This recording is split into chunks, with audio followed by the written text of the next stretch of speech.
Muli namang nagpatupad ng balasahan ng Quezon City Fire Department, kabilang na ang mismong Fire Marshal, epektibo nitong nakaraang Biyernes. At ang uupong Fire Marshal, si Fire Senior Superintendent Rodrigo Reyes, na una na ring sinibak sa pwesto dahil sa umano'y delay at pangingikil kaugnay ng Fire Safety Inspection Certificate. Magbabalita si Val Gonzalez. Matapos lamang ang mahigit isang buwan ay muli na namang nagpalit ng liderato sa pagiging Fire Marshal ng Quezon City Fire Department. Sa dokumentong hawak ng DZRH News, ipinatupad ang huling balasahan nito lamang nakalipas na araw ng Biyernes, Setyembre 5, batay sa BFP order na pirmado ni BFP NCR Assistant Regional Director, Fire Senior Superintendent Gay Faltado Florentino.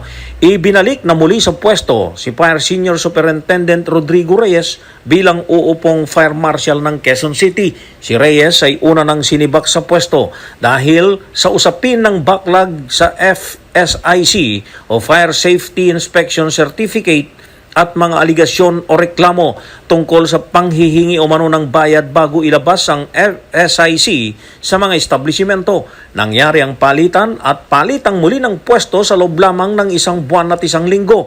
Tanggal na ngayon sa pwesto si Fire Senior Superintendent Roberto Samiliano Jr.